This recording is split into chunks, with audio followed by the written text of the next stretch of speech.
Hey folks, Kevin here. Well, it's April 27th, 2021, and recently my brother Jim has commented on videos and sent me text messages wanting to get an update on the beehives and what's going on down with the beaver dams and all. And the last video I updated on was during the winter months. I used the Skydio-2 to go ahead and use the drone to fly around the beaver dams and the access roads I was creating around there. And so I thought it was time. Yesterday I had actually gone down and taken the skid steer, excuse me, and brought several loads of stones down to fill in the access road that had washed out. There's a lot more work to be done around the access road, but today's video, unfortunately I'm not showing any of the beehives today. It's still too cold here and dark and gloomy. But I've been working on other projects, so I said throw on the helmet cam and just take on a little tour. So the first part of the video will be going down to the beaver dams. I'll talk a little bit about vernal pools and their importance in our integrated pest management, and that's our means of inviting in beneficial species to help control some of the pest species that we don't want, both in our gardens and in our environment. So taking care of mosquitoes, and also, you know, with integrated pest management, we're reducing the load of various pests in our gardens and our food forests as well. Then we go around and look at the two access roads around the beaver dams. You'll be able to see how the beaver have been bringing in various limbs and chewing them down and making the first layer that they do for building up the dam wall even higher. I don't know that I want it much higher than what it is, but you see the first layer, they go perpendicular to the access road, and then later on they're going to weave in other twigs, and they're constantly packing mud in there. And you see a small spot where probably the young beaver, the ones that we saw last year as little pups only about this big, are probably now at the point where they're starting to practice building their little tiny dam as well. And then we go back up and we take a look at pond 7. That's the one that we use Bumblebee and Hound, the mini excavator, and the skid steer to take the earth out of there, expand the sides of the size of pond 7, because it was a drought last year and the water level was almost non-existent in that pond. And fortunately a lot of life was still there, so the pond did not die, fortunately. And then we take a look at a couple of geese, because I tried pointing out geese in the so we saw a juvenile bald eagle, a couple of heron, what else did we see there? I think that's it. Oh, we saw the heron nest with a baby heron, or the mother, one of the herons sitting on the nest. But unfortunately we're at such a distance with that small GoPro camera, it doesn't show up very well. So I did show a couple of Canada geese that are right up here by our asparagus bed, by one of the gazebos as we leave the first food forest. So that's what the video is going to be today. Just me talking with the helmet cam on. Hope you enjoy it. Here we go. Bye-bye now. Okay, Jim asked for an update on the beaver pond and the access roads around there. So we're headed down there now. I've got my helmet cam on. And we went past pond 7 now, and we're heading our way down.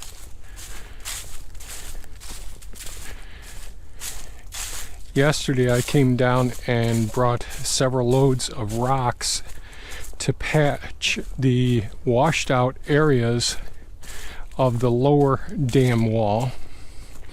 The beaver have been very active working on other areas in the pond, other areas in the dam wall. Some very small vernal pools here. And we'll get to the large vernal pool.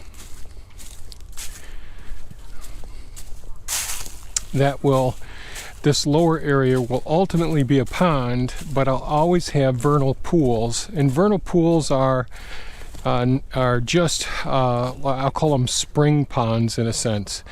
There's not enough water in them long enough to have fish in those ponds.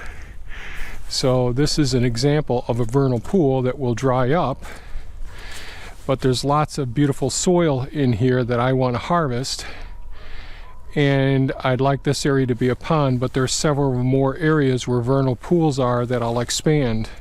The vernal pools are a large component of our integrative pest management here on the property. You see there's raccoon prints right here.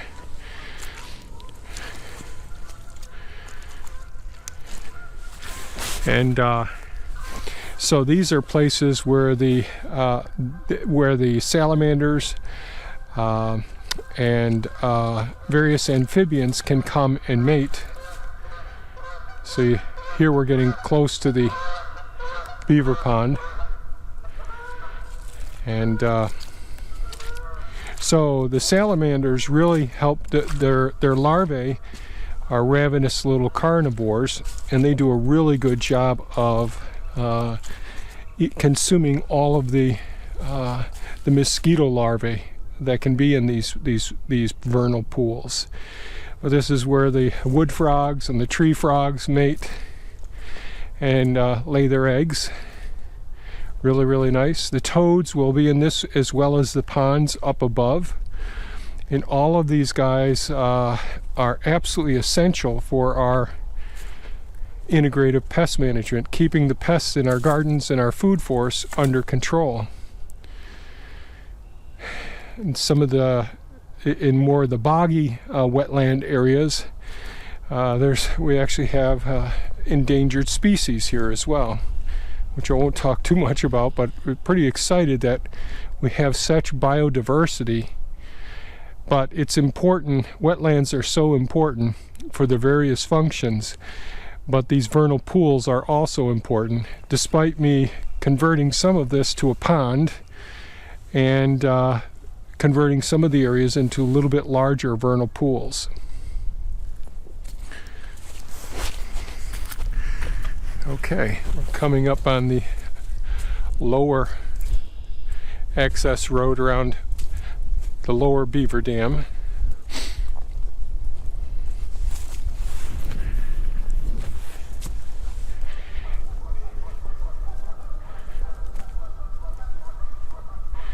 It has been very cool down here.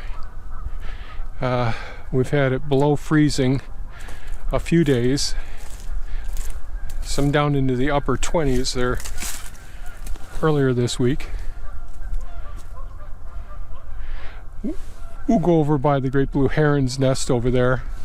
Used to have loaded with great blue herons around here. So this is where I patched up some of the areas. You could see in the Skydio 2 videos in the past that these areas were washed out some, and they were actually washed out more this spring. So I brought all this stone and some of the gravel down here. I still have to do more work on it to straighten it out. But that's a lot of the sand that actually washed out with it. You can see this is all eroded away. This whole area was washed out, so I brought the stone in here. And I'll take more of that sand out and top this area here. But the rest of it is held up extremely well. Deer print all along in here. And this is one of the passes that the beaver come up. They come down through this place here and go across and go over and work on the other area.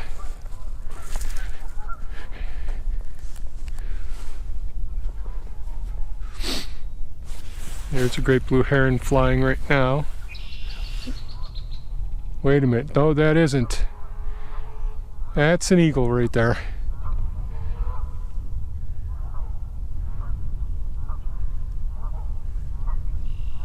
An immature bald eagle.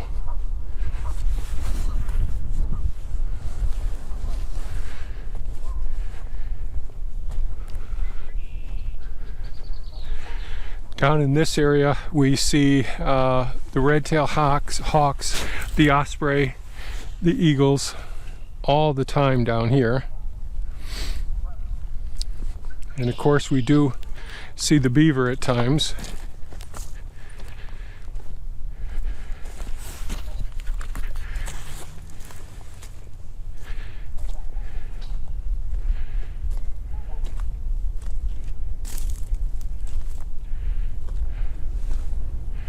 Probably can't see it very well, but the great blue herons have a nest straight ahead of me there.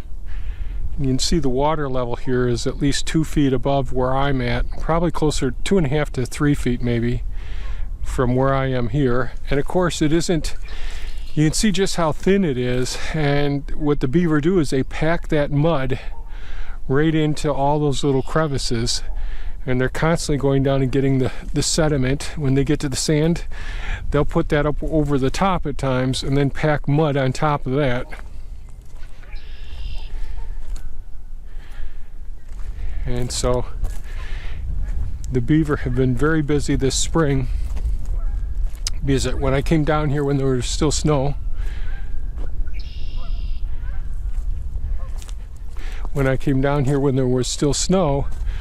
there's only a couple of small sticks down here, and they go in, they harvest them, chew them off, and they start building them up. They bring them across, lay them down, and they start packing the mud, and then they'll put some that are horizontal, and they'll sort of weave it in between all these ones that are sticking out. You can see there was a great blue heron sitting here for a while, deposited for us. But they collect all of this material, lay it in here, and you can see they just pack all this material right in so well. And they pack the lower parts as well.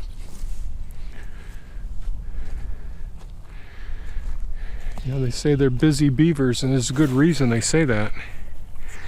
You probably can't see, but I could see a heron, one of the herons sitting on the nest there. Just the head is just up a little bit there. There's the main beaver hut over there.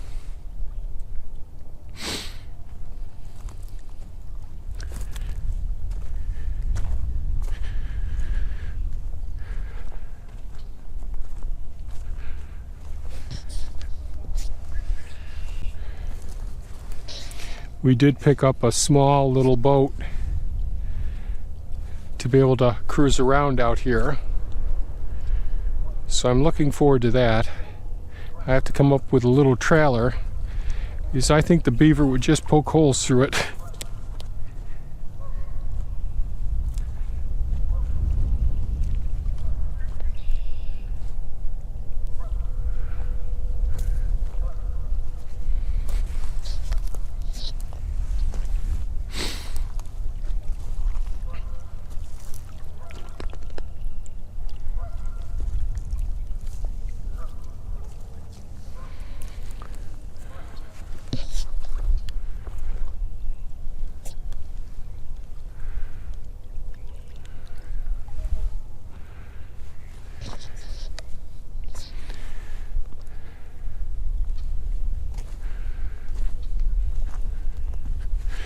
You can see they're creating a little pseudo dam right over here as well.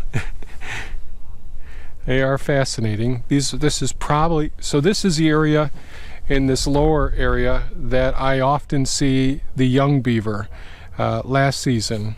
And you can see, I don't know if this is one of the things that they practice, and they build their own little dams like this, but it's pretty amazing just how well they work through it, and they can chew through this wood so darn quick. It's amazing.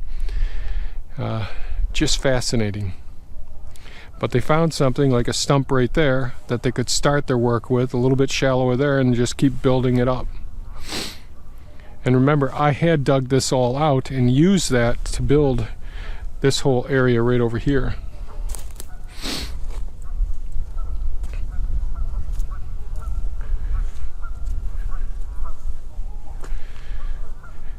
I don't see any really good, nice. I'd have to get up here and get wet on here, and then you could see the beaver prints, which are pretty amazing. This is some of the root mass from some of the water ferns that are out in this area, and they will float right up once they become detached from the lower surface. So those are all water ferns right out there. I don't know the scientific name for them, but that's what they look like underneath, and here they are coming up right here. I'll have to investigate what their name is.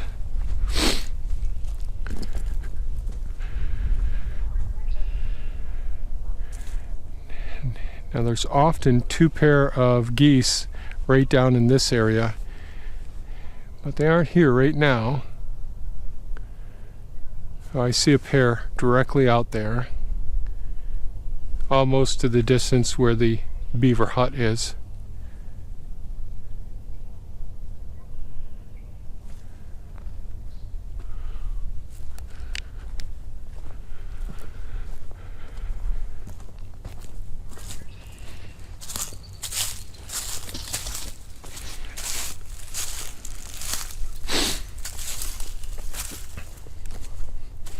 So unfortunately I haven't had the time to spend down here. Been very busy up above.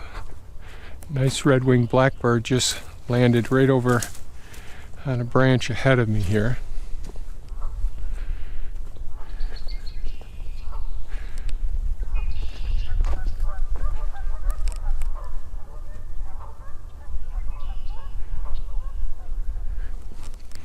I'd love to be able to come down here, have the time to come down here with my camera. Yeah, I could see another pair right over there of Canada geese. Two pair of Canada geese right over there. With a nice telephoto lens and be able to see the baby herons. That would be nice. So this is another rather small vernal pool right here. Very important.